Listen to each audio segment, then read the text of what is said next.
Welcome back to Silent Science World, another quiet evening of gentle learning. Tonight we drift into a soft and spacious story, the story of the first people who ever looked up and tried to make sense of the sky. Long before telescopes, before satellites, before anyone had a word for astronomy, human beings were already standing in open fields and on rooftops, watching lights move above them and wondering what it all meant. There is something soothing about that thought. No matter how complicated our lives become, the sky above us is the same sky that stretched over every person who ever lived. Tonight, let's let that thought settle into your chest like a warm blanket. Let your shoulders drop, let your breathing slow, and let your mind wander gently backward in time, into a world lit only by fire and starlight, where the heavens were humanity's very first library. If this kind of slow, thoughtful journey helps you rest, feel free to leave a like or a quiet comment below. It helps this little corner of the internet find the people who need it. But for now, there's nothing you need to do except settle in and listen. Let's begin. Long before anyone owned a clock, the sky itself was the timekeeper. The sun rising and setting divided each day into halves. The moon, swelling and shrinking across its slow cycle, offered a rhythm that repeated roughly every month. The stars, wheeling overhead night after night, returned in the same patterns as the seasons turned. None of this was a hobby for early communities. It was survival. A particular star glimpse just before dawn might mean the rains were near. A certain shape of stars appearing in the evening might tell a farmer that planting season had arrived, or tell a hunter that the herds were about to move. Travelers used the turning heavens to hold their direction when the land around them gave no clues at all. The sky belonged to everyone, every village, every desert camp, every fishing settlement along the coast. It was beautiful, yes, but it was also deeply practical, guiding food, ceremony, timekeeping, and movement, long before anyone thought of astronomy as a formal science. In ancient Mesopotamia, priests and scholars developed one of the most patient sciences the world has ever known. By quietly recording the movements of the moon across many, many generations, they discovered that eclipses were not random. They repeat in a long cycle lasting a little over 18 years, in which the sun, earth, and moon return to something close to their earlier alignment. This did not let them predict every eclipse for every single location on Earth, but it gave them a genuine early warning system, built entirely from memory and careful record-keeping. No lenses, no probes, only patient eyes passed down from teacher to student. Picture living in a world where the sun could seem to vanish in the middle of the day, and yet someone in your community had already expected it. That kind of foresight must have felt almost miraculous.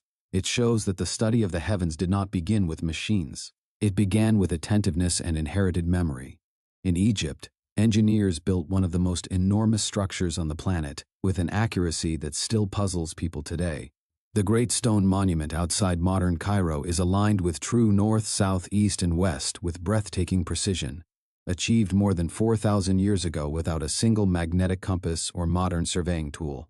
One likely method involved watching a pair of stars near the northern sky that circled the pole without ever dipping below the horizon. By tracking their movement across the night, surveyors may have located true north with remarkable accuracy. Another possibility involves careful measurement of shadows cast by the sun. However they achieved it, the result reminds us that monument building and skywatching were never separate pursuits in the ancient world. Stone, geometry, and starlight were woven into a single design. Meanwhile, on the other side of the world, court astronomers in ancient China were quietly building one of history's most valuable archives. They watched for what they called guest stars, sudden points of light that appeared in the sky, lingered for a time, and then faded away. Their notes recorded where an object appeared, how bright it seemed, and how long it remained visible. One especially famous entry, from the middle of the 11th century, describes a brilliant guest star in a region of sky we now associate with a glowing cloud of gas left behind by a stellar explosion. Centuries later, modern astronomers were able to connect that ancient brushstroke of ink with the very object we still see through telescopes today, the shattered remains of a star that died in a tremendous blast. A single observer, writing with brush and ink nearly 1,000 years ago, helped modern scientists understand a cosmic event they could never have witnessed themselves. In ancient Greece, thinkers slowly pieced together the idea that the world beneath their feet was not flat, but round. And they arrived at this understanding not through guesswork, but through patient observation. During a lunar eclipse, the shadow that the Earth casts on the moon always appears curved, no matter which direction it falls.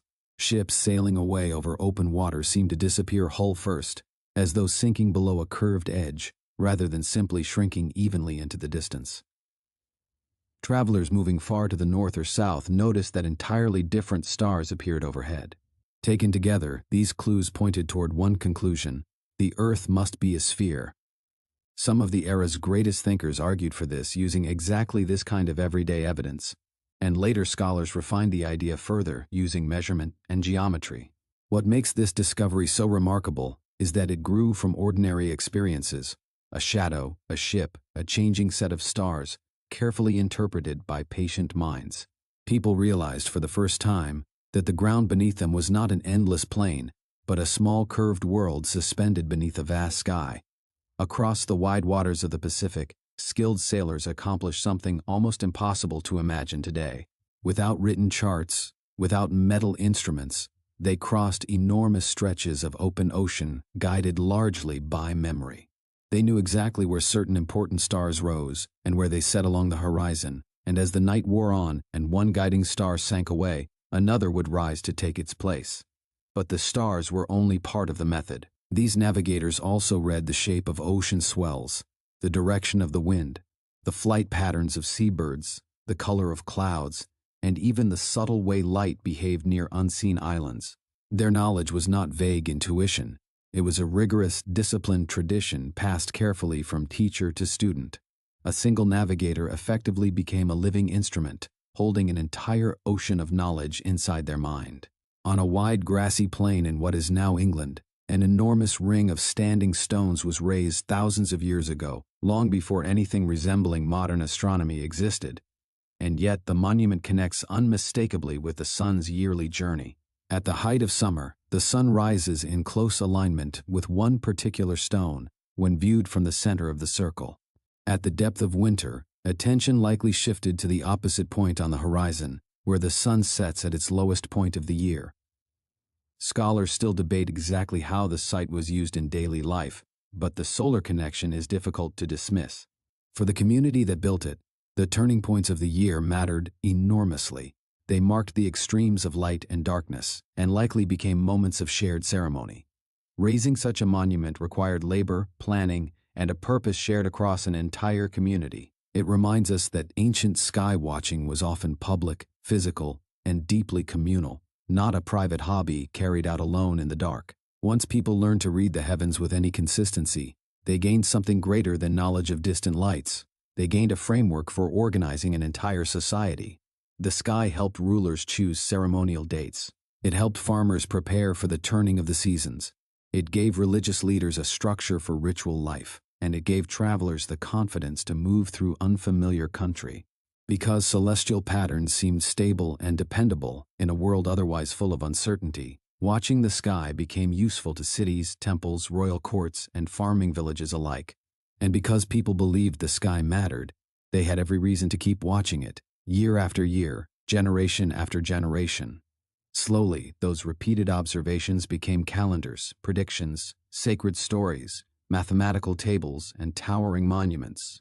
The study of the heavens became one of the true foundations of organized civilization, linking practical daily needs with much deeper questions. What is time? Where are we in the universe?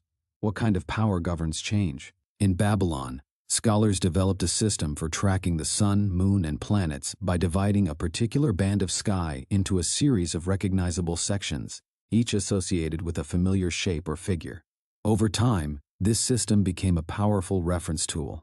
A planet's position could now be described in relation to a specific section of sky, which made records far clearer and predictions much more systematic. These same names eventually passed through Greek astronomy and into wider tradition, surviving today mostly through popular astrology.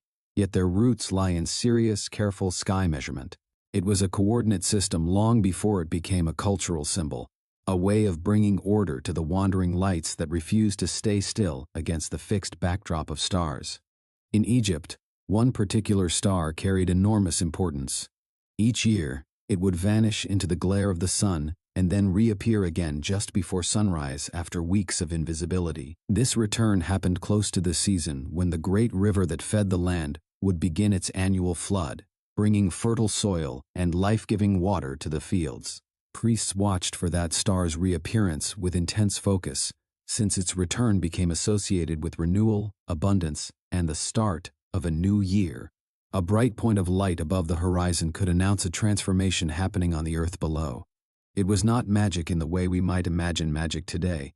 It was pattern recognition, built carefully across generations of careful watching. Off the coast of a small Greek island, divers once discovered the corroded remains of an ancient object that would completely change how historians imagined ancient technology. At first glance, it looked like nothing more than a lump of rusted metal. Later study revealed something extraordinary hidden inside, a complex arrangement of gears and inscriptions designed to calculate astronomical cycles. This intricate bronze device could model the positions of the sun and moon, predict likely eclipse seasons, and even track a calendar tied to a famous athletic festival held every 4 years.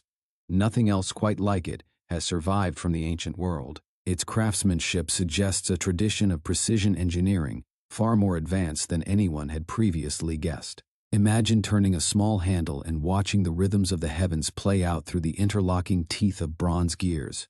Not a telescope, and not capable of magnifying anything, but something perhaps even more remarkable, a machine that made time itself mechanical. One of the great astronomers of the ancient Greek world made a discovery so subtle that no single human lifetime could have revealed it directly. By carefully comparing his own observations of the stars with records made many years earlier, he noticed that stellar positions had shifted slightly in relation to the seasonal markers of the year. This slow drift, now called precession, comes from the fact that the Earth's axis wobbles gently, much like a spinning top gradually tilting as it slows, a cycle that takes roughly 26,000 years to complete. To the naked eye, the stars appear eternal and unmoving. Yet hidden beneath that apparent stillness was a grand, imperceptibly slow motion. This insight showed something profound, that careful astronomy could reveal movements far too slow for ordinary human perception to notice, expanding the very scale of time that people could meaningfully understand. In the great library city of Alexandria, a scholar heard a curious report from a well far to the south, where sunlight was said to shine straight down to the bottom of a well at noon on the longest day of the year. At that very same moment in Alexandria, a vertical stick cast a measurable shadow. If the Earth were flat, sunlight should have struck both locations at the exact same angle. Instead, the shadow revealed the planet's gentle curvature. By measuring that angle and estimating the distance between the two cities, he used simple geometry to calculate the entire circumference of the Earth, and his result came remarkably close to the true value. The beauty of this experiment lies in its simplicity. A stick, a shadow, and one carefully chosen question were enough to measure an entire planet. No ocean voyage was required. No view from orbit was needed. By trusting reason and patient observation, sunlight itself became a measuring tape wrapped around the world. For many dynasties in China, officials were formally appointed to watch the heavens and record anything unusual, because the sky was believed to be deeply connected to the fortunes of the state. Over the centuries, these court astronomers noted eclipses, comets, mysterious new stars, meteor showers, and unusual arrangements of the planets, often dating their entries with great care because the events mattered both politically and ritually. Today, historians and astronomers value this enormous archive for an entirely different reason. It offers one of the longest continuous timelines of real sky events ever recorded, before the invention of photography or the telescope. Some entries help modern scientists identify the remains of ancient stellar explosions. Others help refine our understanding of comet orbits or ancient eclipse timing.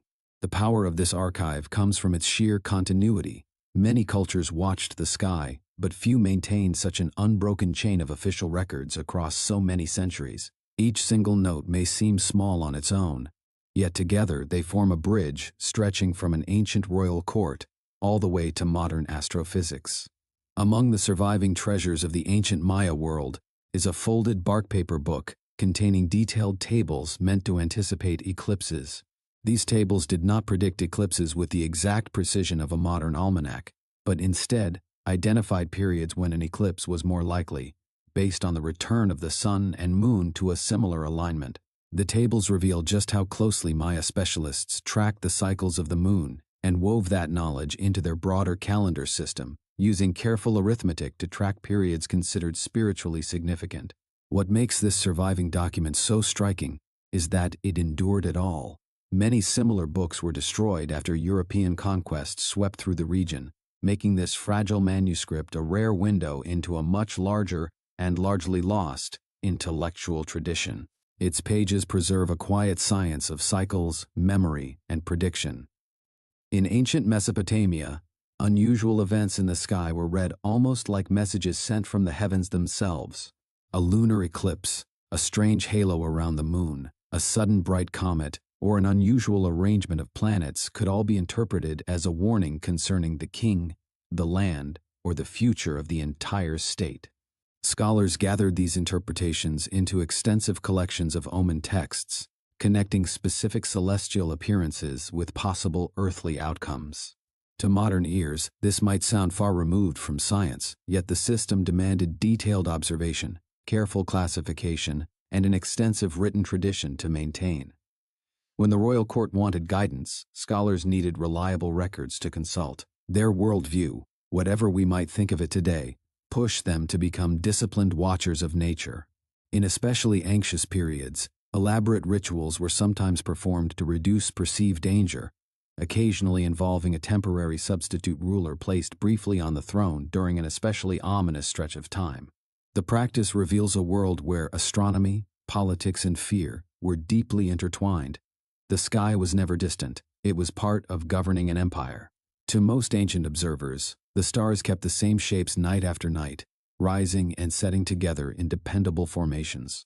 But a handful of bright lights behaved very differently, drifting slowly against that fixed backdrop, sometimes slowing down, brightening, or even appearing to reverse course entirely for a while. These wandering lights eventually gave rise to our modern word for planet, drawn from an old term simply meaning wanderer. One planet in particular displayed this backward motion so clearly that it became impossible to ignore, and thinkers across many cultures recognized that these strange loops demanded a genuine mathematical explanation rather than a simple mythological one. This puzzle became one of the great driving engines of ancient astronomy. How could a universe built on order produce such strange, looping paths? Different scholars proposed different models, and each one tried to preserve some sense of underlying regularity beneath what looked, at first glance, like total confusion. One especially influential astronomer, working in Roman-era Egypt, produced a monumental work that would guide astronomical thinking for more than 1,000 years. He placed the Earth at the center of the cosmos, as most scholars of his era expected, and built around it an elaborate mathematical system describing the motions of the sun, moon, and planets, using circles layered upon circles to account for their odd loops and shifting speeds. His purpose was not purely philosophical. The system could generate genuinely useful predictions.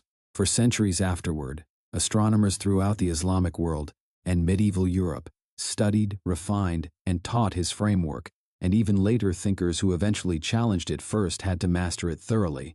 The model's central claim, that the Earth sits motionless at the middle of everything, turned out to be wrong. But it was never a foolish idea. It was a serious, sustained attempt to make sense of a genuinely confusing sky, and its long success shows just how powerful a useful model can be, even before a deeper truth is finally uncovered. Meanwhile, in ancient India, scholars built their own sophisticated mathematical tradition for tracking the heavens. They were not merely watching the sky. They were constructing entire systems of calculation, capable of predicting where planets should appear against the fixed stars, using cycles, angles, and careful numerical procedures. These methods helped communities build accurate calendars and choose the correct timing for important rituals, but they also reveal a genuine scientific curiosity reaching beyond mere practicality. Later scholars in this tradition even propose that the Earth itself rotates on its axis, offering this as an elegant explanation for the daily rising and setting of the heavens. A bold idea in a world where most people simply felt the ground beneath them was perfectly still. Far to the north, in what is now Germany, archaeologists uncovered a small bronze disc inlaid with gold symbols that may represent one of Europe's oldest known depictions of the night sky. At first glance, it looks almost simple: a round disk, a crescent shape, and a scattering of small dots. Yet these shapes may represent the sun, the moon, and a tight cluster of stars still visible today. More than 3,000 years old, it stands as one of the most extraordinary sky-related artifacts to survive from Bronze Age Europe. Some researchers believe it may have helped reconcile lunar and solar calendars, guiding people through the tricky problem of keeping moon-based months aligned with the farming year. Later additions to the disk appear to mark horizon positions connected with where the sun rose and set at different points in the year. Whether it served as a scientific instrument, a sacred object, or perhaps both at once, it reveals a community thinking carefully about the sky, astronomy small enough to hold in the palm of a hand. In ancient Egypt, temples were never simply buildings. They were carefully placed meeting points between the human world and a much larger cosmic order. Many were oriented so that sunlight entered at deeply meaningful moments throughout the year, a single ray at dawn traveling through a doorway, crossing a long hall, and finally illuminating a sacred inner chamber. This effect was never accidental. It required careful planning, patient observation, and precise architectural skill. When the sun appeared exactly where tradition expected it to appear, it confirmed, for everyone watching, that the temple truly stood within the order of the heavens. To witness such a moment must have felt genuinely powerful, as though the stone itself had briefly come alive.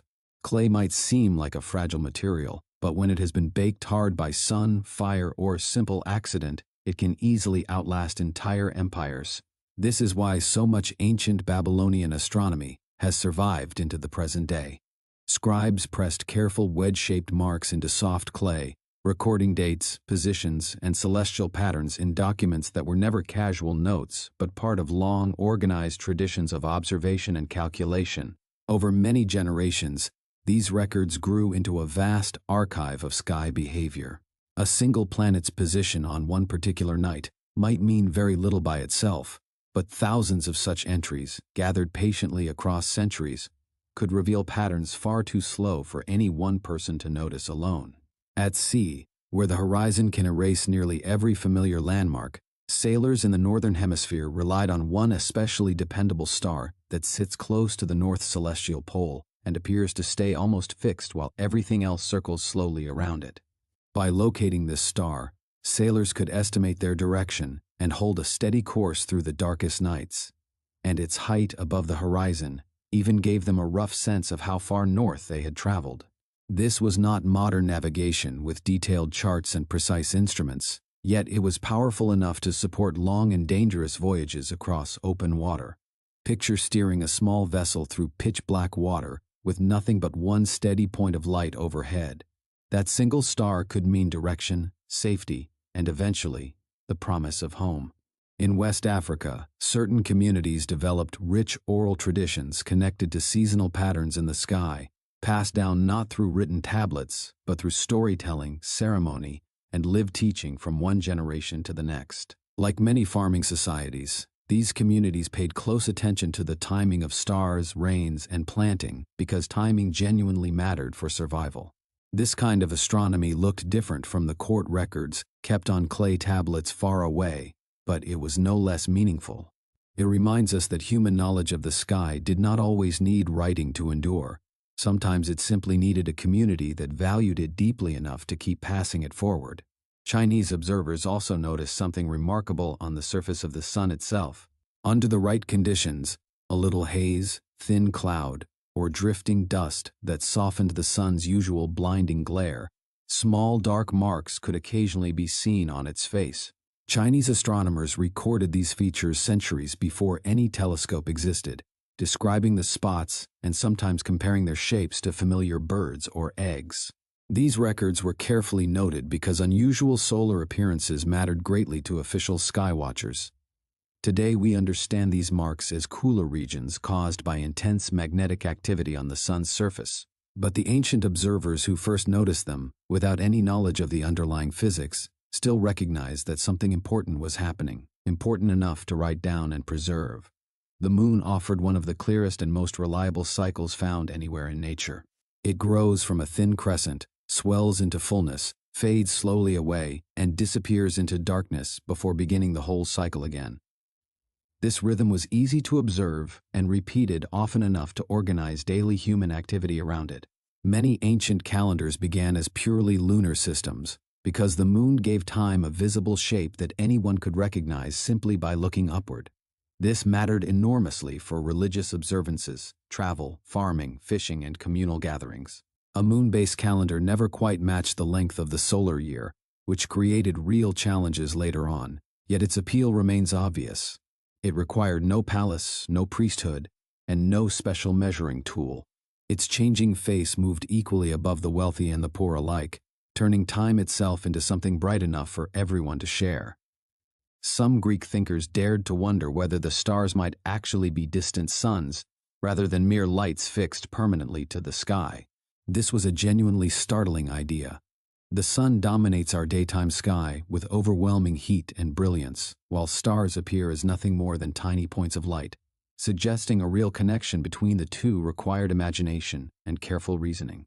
If stars truly were suns, their apparent faintness might simply come from tremendous distance rather than any real weakness in their light. This single thought opened a door toward a much larger universe than most people had previously imagined, challenging the comforting idea that the cosmos was small and neatly centered around human experience. Ancient eclipse records also help modern scientists study something they could never have anticipated: the slow behavior of the Earth's own rotation. When ancient observers wrote down details of an eclipse, they were unknowingly leaving behind clues about the motion of our planet. Today, scientists can calculate precisely when past eclipses should have occurred and compare those calculations against old reports gathered from distant parts of the ancient world. When the timing or visible path does not match perfectly, that small discrepancy can reveal how the Earth's rotation has gradually changed across the centuries, nudged along by tidal friction and the gravitational pull of the moon.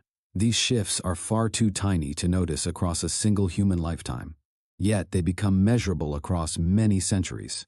A scribe who noted an unexpected darkness in the sky could never have known that distant future scientists would use that very same report to measure the turning of the Earth itself. High in the Andes, near an ancient mountain city, builders erected a row of towers along a distant ridge, using the rugged horizon itself as a solar measuring line.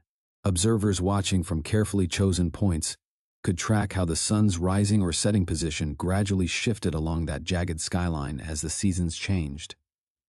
This achievement was both practical and deeply ceremonial. In a mountain landscape, the horizon is never a flat, featureless line.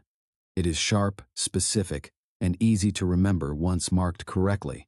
Using it carefully allowed communities to track agricultural timing and important ritual moments, linking astronomy directly with the organization of an entire society.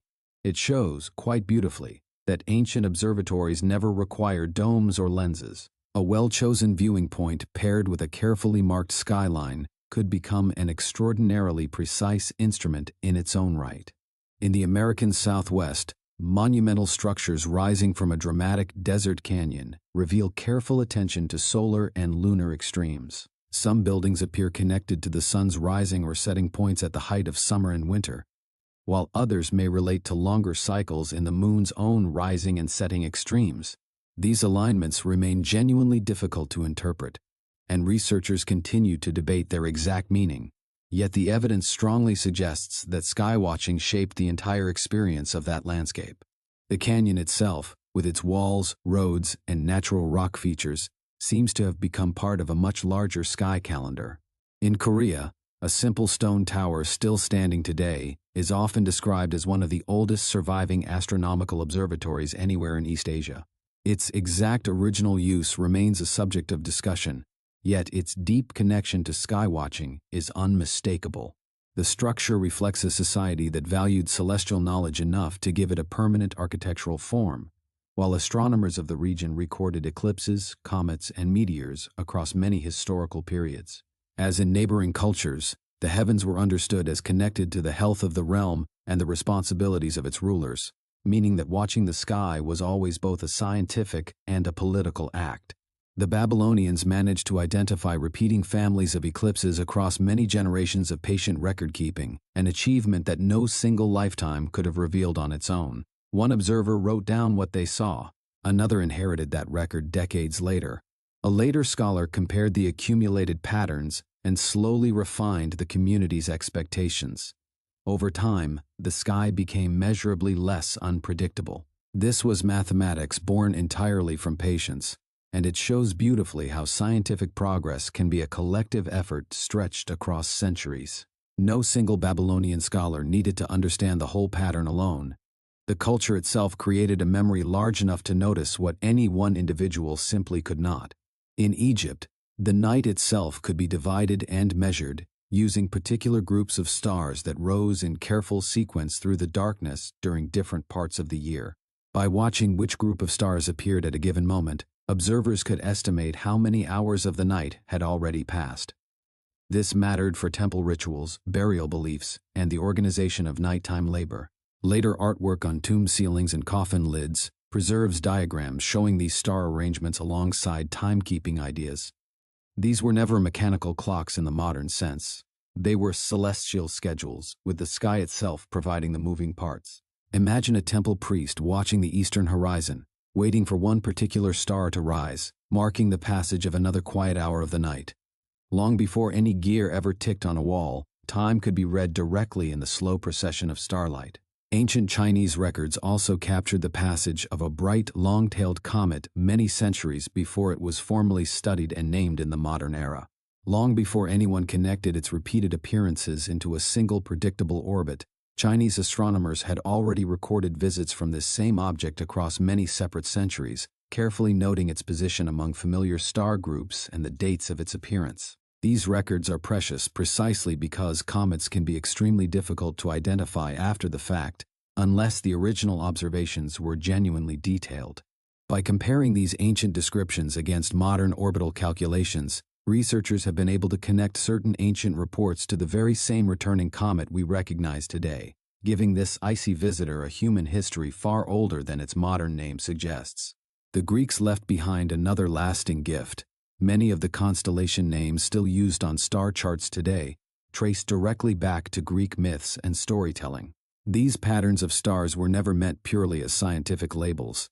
They carried heroes, creatures, and dramatic relationships drawn straight from ancient legend.